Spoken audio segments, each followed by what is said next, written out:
Hello நண்பா, இன்னைக்கு நம்ம சேனல்ல என்ன வீடியோ பார்க்க போறோம் அப்படின்னு பார்த்தீங்க அப்படின்னா சாம்சங் J7 Pro மாடலோட டெட் கம்ப்ளைண்டோட வீடியோ தான் பார்க்க போறோம். வாங்க நம்ம இப்போ வீடியோக்குள்ள போகலாம். அதாவது நம்ம கையில் இப்போ பார்த்தீங்க அப்படின்னா சாம்சங் J7 Pro அப்படின்னு சொல்லக்கூடிய ஒரு மொபைல் ஃபோன் இருக்கு. ஸோ இந்த மொபைல் ஃபோன் வந்து பார்த்தீங்க அப்படின்னா கஸ்டமரோட கம்ப்ளைண்ட் வைஸ் என்ன அப்படின்னு பார்த்தீங்க அப்படின்னா மொபைல் வந்து கீழே போட்டாங்க, அதோட ஆன் ஆகலை, ஆனால் மொபைல் ஃபோன் வந்து வைப்ரேட் ஆகுது. ஸோ மொபைல் ஃபோன் வைப்ரேட், அப்போ இது என்ன கம்ப்ளைண்ட்டாக இருக்கும் அப்படின்றத ஒரு ஃபாஸ்ட்போர்ட் சார்ஜர் மூலமாகவும் இதை பற்றின வீடியோஸ், அதாவது ஃபாஸ்ட் சார்ஜரை பற்றின வீடியோவும் டிசி மிஷின் மூலமாக நம்ம ஆம்ஸ் செக் பண்ணுற வீடியோவும் ஆல்ரெடி நம்மளோட சேனலில் போஸ்ட் பண்ணியிருக்கோம். ஸோ அதை பார்த்து தெரிஞ்சுக்கோங்க. ஏன்னா அது வந்து நான் போடும்போது ஒரு தியரி பேஸ்டாக அதில் இருக்கக்கூடிய, அதாவது ஒரு கண்டென்ட்டை வாசிச்சு உங்களுக்கு எக்ஸ்பிளைன் பண்ணியிருப்பேன். இப்போ இதே ஃபோனில் ஒரு கம்ப்ளைண்ட் ஆன ஃபோன் தான், ஆக்சுவலி இது பேர் வந்து பார்த்தீங்கன்னா டெட்ல தான் இருக்குது, ஆனால் வைப்ரேட் ஆகுது சார். வைப்ரேட் ஆனாலும் டெட்டு கிடையாது சார். ஒருவேளை என்ன கம்ப்ளைண்ட் இருக்குன்னு என்னாலும் இன்னும் அனலைஸ் பண்ணலை. ஆனால் என்னோட ஃபாஸ்ட் சார்ஜரில் மட்டும் நான் சார்ஜ் போடும்போது எனக்கு வந்து பார்த்தீங்கன்னா 1.8 ஆம்ஸ் வரைக்கும் எடுக்குது. இந்த இடத்துல பாருங்களேன். அப்போ 1.8 ஆம்ஸ் வரைக்கும் எடுக்குதுன்னா பேட்டரி சார்ஜ் ஆகுது, அதோட சார்ஜிங் செக்ஷன் வர நல்லா தான் இருக்குன்னு அர்த்தம். மேபி மொபைலே குட்டாக இருக்கிறதுக்கு வாய்ப்பு இருக்கு. ஸோ அதை நம்ம டிஸ்மேண்டில் பண்ணிட்டு அதை எப்படி நம்ம டிசி மிஷின் மூலம் கனெக்ட் பண்ணி அதோட கண்டிஷன் என்ன அப்படின்றத தெரிஞ்சுக்க போகிறோம். ஒருவேளை அதில் கம்ப்ளைண்ட் வந்து ஒரு பவர் ஐசி கம்ப்ளைண்ட்டோ சம்திங் சார்ஜிங் ஐசி கம்ப்ளைண்ட்டோ இருந்துச்சா அதை சரி பண்ண போகிறோம். இல்லை டிஸ்பிளேயோட கம்ப்ளைண்ட்டாக இருந்துச்சுன்னா புதுசாக டிஸ்பிளே வாங்கி ஃபிக்ஸ் பண்ணி இந்த கம்ப்ளைண்ட்டை க்ளோஸ் பண்ண போகிறோம். ஆக்சுவலாக ஒரு கம்ப்ளைண்ட் கஸ்டமர் இப்படி கொடுக்குறாங்க அப்படின்னா அதுக்கு என்ன வழிமுறைகள் அப்படின்ற பத்தி அந்த வீடியோ நம்ம தெரிஞ்சுக்க போறோம். சரிங்களா? சோ ஆக்சுவலா இந்த சாம்சங் போனை எடுத்துக்கிட்டீங்க அப்படின்னா எனக்கு இந்த மாடல் வந்து ஃப்ரண்ட் ஓப்பனிங் மாடல், அதாவது என்னோட டிஸ்பிளே ரிமூவ் பண்ணா தான் நான் உள்ள இருக்க மதர் போர்டை ரிமூவ் பண்ண முடியும். தென் நல்ல மதர் போர்டை ரிமூவ் பண்ண முடியும். இல்லை அப்படின்னா ஒரு டிசி மிஷினை கனெக்ட் பண்ணி அதோட கண்டிஷன் பார்க்க முடியும்.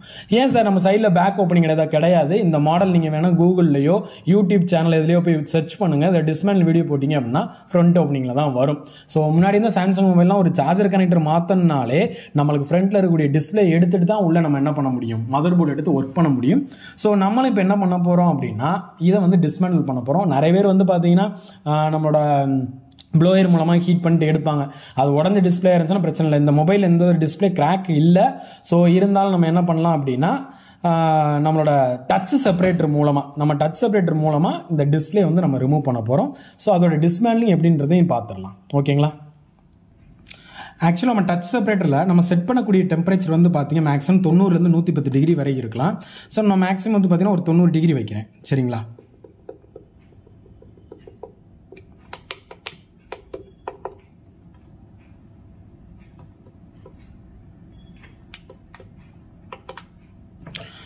ஸோ அது இன்க்ரீஸ் ஆகும். It will take some time.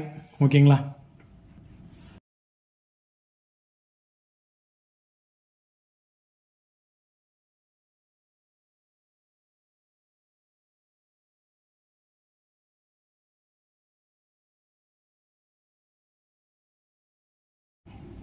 So nearly நம்ம செட் பண்ண டெம்பரேச்சர் வந்து ரீச் ஆயிடுச்சு. ஸோ இப்போ வந்து நம்ம பார்த்தீங்கன்னா இந்த மொபைல் ஃபோனை வந்து நான் டேரெக்டாக என்ன பண்ணுறேன், நம்மளோட டச் செப்பரேட்டர் மேலே உங்கள் ஸ்க்ரீன்லேயே தெரியும். ஸோ இதில் வந்து ஹோல்ட் பண்ணுறேன். கிட்டத்தட்ட பார்த்தீங்க அப்படின்னா 1 நிமிஷம் 1.5 நிமிஷம் வரைக்கும் நல்லா ஹீட் ஆகணும். ஹீட் ஆன பிறகு நம்மளோட பிளேடு ஓப்பனர் அல்லது அப்படின்னா அந்த டெம்பலர்ஸ் நிறைய பேர் வச்சிருப்பாங்க, அதை வச்சு தான் ஓப்பன் பண்ணுறோம். ஸோ அதை வச்சு என்ன பண்ணலாம், டிஸ்பிளே முதல் ரிமூவ் பண்ணி எடுத்துடலாம்.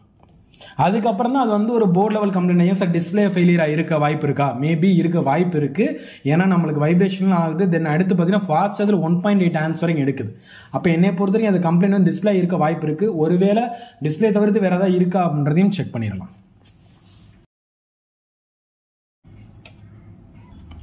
ஸோ இப்போ ஒரு 1 நிமிஷம் 1.5 நிமிஷம் ஆயிடுச்சு. நம்ம அடுத்து அப்படியே என்ன பண்ணலாம் அப்படின்னா நம்மளோட பிளேடு ஓப்பனர் வச்சு இந்த காரில் இருந்து, ஏன்னா பாட்டம்ல இருந்து போகலாம், ஏன்னா டாப்ல எனக்கு ஸ்ட்ரிப் இந்த இடத்துல கனெக்ட் ஆயிருக்கும்.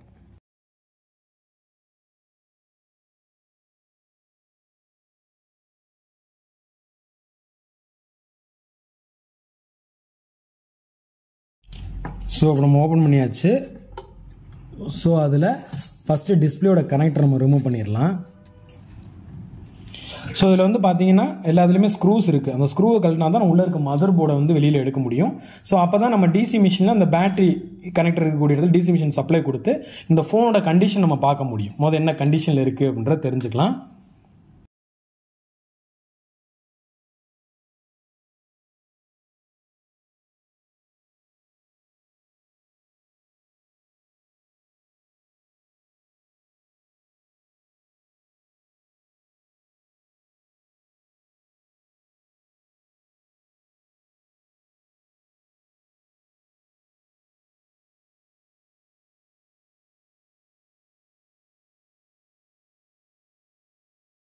ஸோ ஆக்சுவலாக வந்து பார்த்தீங்க அப்படின்னா ஸ்க்ரூஸ் எல்லாமே நான் வந்து ரிமூவ் பண்ணியாச்சு.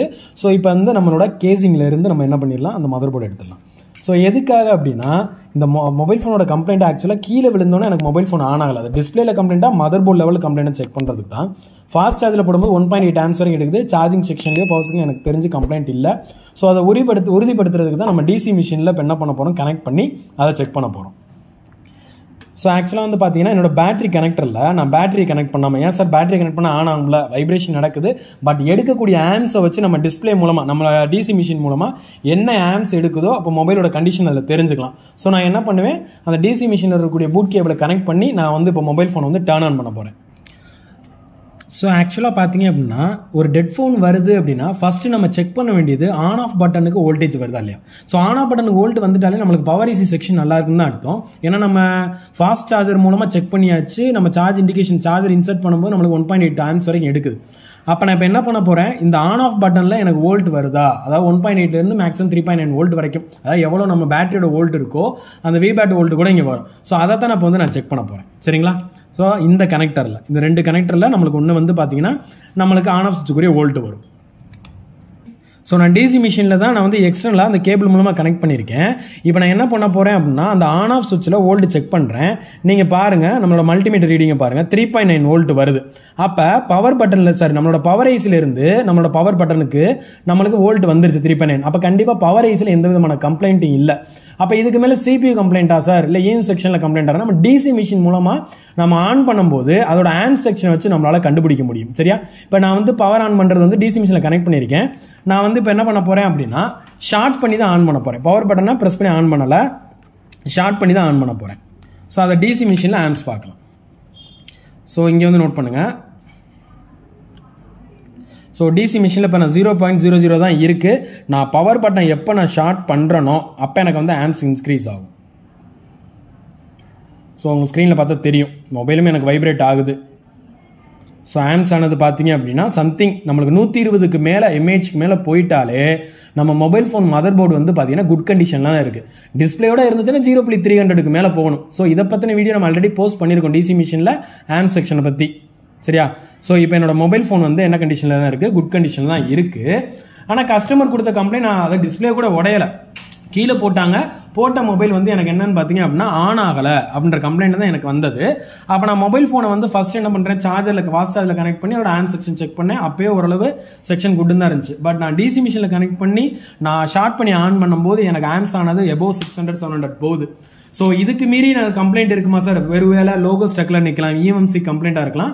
அது நம்ம டிஸ்பிளே மாட்டின பிறகு தான், அதாவது அந்த மொபைல் ஃபோனில் இப்போதைக்கு டிஸ்பிளே இல்லை, நம்ம டிஸ்பிளே கனெக்ட் பண்ண பிறகு தான் அதில் வரக்கூடிய லோகோவில் ஸ்டக்காகி நிற்கிதா இல்லை சம்திங் வேறு கம்ப்ளைண்ட் வருதா நம்ம அதை இப்போதைக்கு நம்ம தெரிஞ்சுக்க முடியும். எதுக்கு இந்த கம்ப்ளைண்ட்ஸை நம்ம எடுத்தேன் அப்படின்னா, டெட்ன்ற கம்ப்ளைண்ட்டை ஏன் எடுக்கிறோம் அப்படின்னா, நிறைய பேர் நினைக்கிறது டெட்டாகி ஒரு ஃபோன் வந்து கஸ்டமர் கொடுக்குறாங்க ஆன் ஆகலைன்னு வரும்போது டிஸ்பிளே போயிருக்குன்றது யோசிக்கிறது இல்லை. எடுத்தோடனே எனக்கு வந்து ஐசி செக்ஷன் தெரியும், பவர் ஐசி நான் ரீபால் பண்ணி வைக்கிறேன், மொத்தத்தில் ரீபால் பண்ணிட்டு மொபைல் டெட் ஆயிடுது. ஸோ அதுக்காக தான் அப்போ ஃபர்ஸ்ட் ஒரு மொபைல் ஃபோன் டெட்ல வருது அப்படின்னா ஒன்று ஃபாஸ்ட் சார்ஜர் இருந்துச்சு அப்படின்னா அந்த ஃபாஸ்ட் சார்ஜர்ல இருக்கக்கூடிய ஆம்ஸ் வச்சு செக் பண்ணுங்க. தென் ஃபோனை ரிமூவ் பண்ணிட்டு நம்மளோட டிசி மிஷினோ இல்லை பேட்டரியை கனெக்ட் பண்ணிட்டு நீங்க அந்த ஆன் ஆஃப் வோல்டேஜ் செக் பண்ணும்போது எனக்கு அதில் வோல்டேஜ் வருது அப்படின்னா எனக்கு பவர் ஐசி செக்ஷன்ல நம்மளுக்கு கம்ப்ளைண்ட் இல்லை அப்படின்றது அர்த்தம். ஒருவேளை மொபைல் ஃபோனை அடுத்து நான் டிசி மிஷினில் கனெக்ட் பண்ணிட்டு அதில் எடுக்கக்கூடிய ஆம்ஸ் 120 mAhக்கு மேலே போயிட்டாலே mobile phone mother board good கண்டிஷனில் தான் இருக்குது அப்படின்றது நமக்கு அர்த்தம். ஸோ இதுக்கப்புறம் நம்ம டிஸ்பிளே கனெக்ட் பண்ண பிறகு அதில் ஒருவேளை லோகோ ஸ்டக் ஆகி நிற்கலாம், இல்லை அப்படின்னா நம்மளுக்கு பூட் ஆகி உள்ளே போயிட்டா மொபைல் ஃபோன் குட் கண்டிஷன் கஸ்டமரை கொடுத்து என்ன பண்ணலாம், கம்ப்ளைண்ட்டை சால்வ் பண்ணிடலாம். சரிங்களா. ஸோ இதுதான் ஒரு டெட் கம்ப்ளைண்ட்டுக்கு சாம்சங் J7 Proன்ற மாடலுக்கு டெட் வருது, அதாவது எனக்கு டிஸ்பிளே எந்த ரியாக்ஷன் இல்லை அப்படின்னு வரக்கூடிய மொபைலை செக் பண்ண வேண்டிய மெத்தட். ஸோ இது போக டெட்டுக்கு இது மட்டும் தான் சொல்யூஷன் அப்படின்றது கிடையாது. நிறைய விஷயங்கள் வந்து நம்ம வந்து இதுக்கு முன்னாடி வீடியோஸ்ல CPU டெட் ஆச்சுன்னா அதுக்கு எப்படி வோல்டேஜ் செக் பண்றது, EM செக்ஷனுக்குரிய வோல்டேஜ் எப்படி செக் பண்றதுலாம் வீடியோஸ் போஸ்ட் பண்ணியிருக்கோம். ஸோ இது ஒன் ஆஃப் த சொல்யூஷன். எனக்கு வந்த சாம்சங் J7 Proல ஒரு கம்ப்ளைண்ட்டை நான் நீங்க உங்களுக்கு வந்து போஸ்ட் பண்ணியிருக்கேன். ஸோ இந்த வீடியோ உங்களுக்கு பிடிச்சிருந்துச்சு அப்படின்னா லைக் பண்ணுங்க, சப்ஸ்கிரைப் பண்ணுங்க, அப்படியே பெல் பட்டனை மறக்காம பிரஸ் பண்ணுங்க. தேங்க்யூ ஃபார் வாட்சிங்.